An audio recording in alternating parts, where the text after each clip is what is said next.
Hello everyone, it's Franchi, and today I want to talk to you about Kofun, ancient Japanese tombs which still dot Japan's landscape today. Some of these tombs are bigger in surface area and volume than the Pyramid of Cheops in Giza. So I think it's gonna be an interesting video. We're going to talk about how and why they were built and what they tell us about ancient Japan's politics, power, and social structure. So let's jump right in.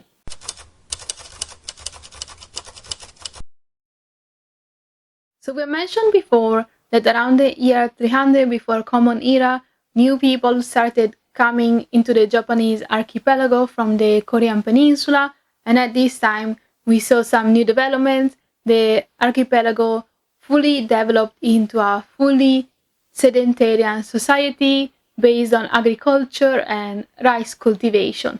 This time period spans from around the year 300 before Common Era until the year 300 of the Common Era, and it's called today the Yayoi period. And I made videos about the art created at this time if you want to check them out later. However, the reason why I'm talking about it today is because at this time people lived in villages and settlements, and with time these settlements turned into polities or proto-states, each controlling portions of territory. This happened around the 2nd to 3rd century of the Common Era, and at this time in the 3rd century we also see the appearance of burial mounds. These burial mounds were rather simple in shape, usually kind of square shape, and also somewhat limited in size, and inside them bronze objects were found. These included, for example, mirrors, spearheads, and these bronze objects were actually considered at the time expressions and symbols of power, and they were used in rituals. So it is believed that these yayoi mounds were built by local elites as expressions of power. And from the late 3rd century, we see the rise of a specific polity. This is the Yamato polity, which rose to power in the Kinai region, and it became a kind of centralizing political force. And around this time, we also see the construction, the appearance of the first keyhole-shaped burial mounds, which then spread throughout the archipelago, although they were always mostly located in the Nara, Kyoto, and Osaka regions. This was the base of the Yamato polity. These burial mounds built from the late 3rd century onwards are called in Japanese Kofun, which simply translate as ancient tombs, and these Kofun actually give the name to this whole time period, which span from the late 3rd century CE until the middle of the 6th century CE. As we said, most Kofun were located in the Osaka, Nara, and Kyoto area. This was the area with the most density. However, they were also found in other regions. However, not all Kofun were built or created equal, because yes, there was a special presence of keyhole-shaped Kofun. Generally, the biggest burials were in a keyhole shape. However, there were burial mounds in other shapes, for example, circular, square, and scallop shape as well. And the variety of the shapes may have been due to regional difference. However, it is also believed that the difference in size was probably due to the social standing of the deceased and their standing in the political hierarchy. So the most important, the deceased, the biggest, the burial mound. But like we said, the biggest burial mounds were usually in keyhole shape. So we can look at one of these Kofun, the Daisenryō Kofun. This is the largest tomb in Japan, and it is considered the resting place of Emperor Nintoku. Emperor Nintoku was a 5th century ruler of the Yamato polity who was posthumously given the title of emperor and considered to be the 16th emperor of Japan. So the reason why we never use the word emperor before on my channel in this journey through Japanese art history is because at the time there was no title of emperor.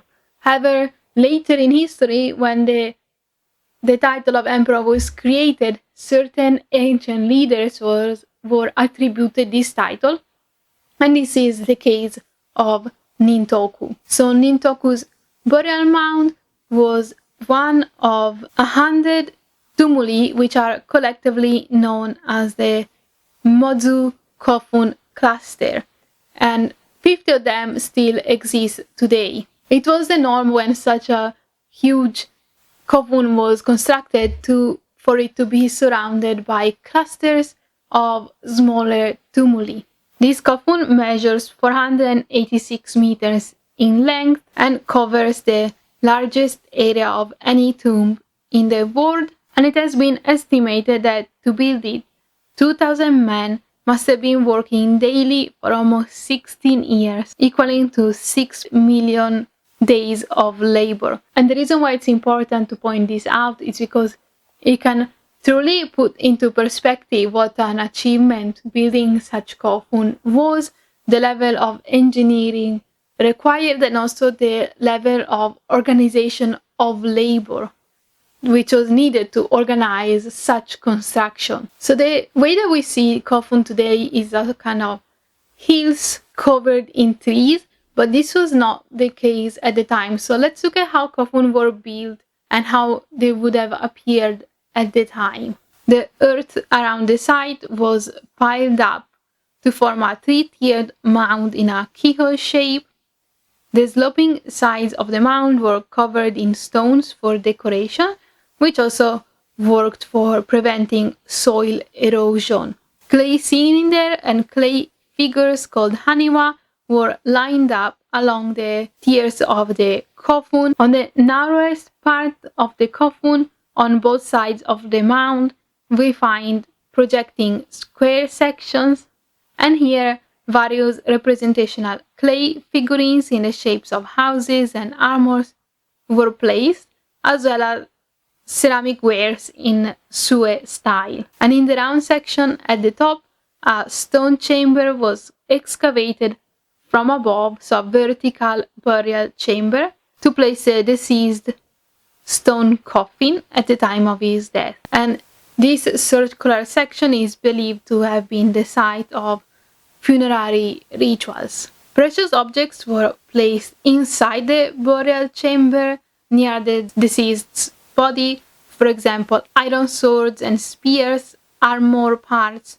horse gear, jewelry, bronze mirrors. And as we also mentioned, along the kofuns, clay figurines called Haniwa were placed as well. And this is why kofun are so interesting and fascinating. It's not only because of the kind of awe-inspiring architectural feat which they wore, but also because they acted as kind of repositories for the art and the material culture of the time. What we know of the art of the time is because of kofun. Although we also need to say that many of the kofun are run by the imperial agency and they cannot be excavated. So the objects found inside kofun are certainly fascinating and precious, but I'm not going to talk about them today because I want to keep this video more focused on the kofun themselves.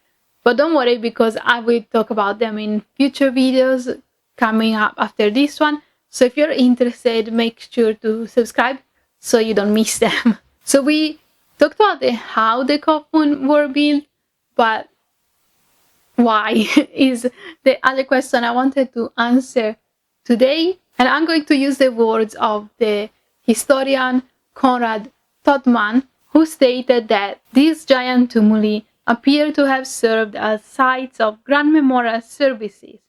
Thus, they constituted permanent, awe-inspiring testaments to the glory of their occupants. So to us, as we understand them today, kofun signal the increasing political consolidation happening at the time, and works as a display of power of the ruling elites. And the rituals which took place on the top of the kofun, the funerary rituals, also work toward legitimizing the passage of power from the deceased to their successors. So there's one last thing that I want to talk about today, and that is that we mentioned how kofun change in shape and size depending on region, depending on the person buried within them. However, what we need to say is that kofun also change through time. So the kofun that we have seen so far, for example, the keyhole-shaped kofun, they featured a burial chamber accessible from the top, so a vertical burial chamber. However, towards the latter part of the kofun period, new kofun shapes were created which featured a horizontal burial chamber, which means that the burial chamber could be accessed to a passageway which was horizontal. And what is very interesting for us about these late kofun is that they were decorated with mural paintings, sometimes depicting human figures, sometimes animals, both mythical and real, and sometimes also with abstract geometric motifs. And especially notable was this chokomon motif, this broken spiral motif, which was also found incised and painted onto the walls of the kofun. Because many of these motifs are abstract, it's kind of hard for us to interpret them, to understand what the role of these painted murals was in these kind of tombs. However, the art historian Tsuji Nobuo encourages us to simply appreciate them for their creativity and for the desire of these ancient people to decorate and create ornamentation in their tombs with such beautiful, colorful motifs. We should note that such tombs with painted murals were found at the same time in the East Asian continent as well, for example, Korea and China. What differed is that the Japanese murals seem to be more abstract in nature. And in general, it's something that we should always keep in mind, is that these developments in the Japanese archipelago, they're never in isolation. We mentioned many times before that there was migration from the Korean peninsula, that there were material exchanges with China. And in the case of burial mounds as well, these were being built in other parts of the East Asian continent as well. What made the Japanese ones more unique, let's say, is the keyhole shape and some of the material culture found, for example, the Haniwa. Finally, towards the end of the kofun period, the kofun burial mounds went out of style, they stopped being constructed, and this is because it is believed that there were changes in the political structure at the time, there were changes in the people's beliefs, perhaps. So new political structures were developed and new religious beliefs were introduced into the Japanese archipelago. And we will talk about them in the future on the channel, so I hope you stick around. But that is it for today's video. I would love it if you clicked like or left a comment. I like to read the comments. And if you want to support the channel, there's links in the description down below on how to do so. But for now, I just want to thank you so much for watching, and I hope to see you again soon. Bye!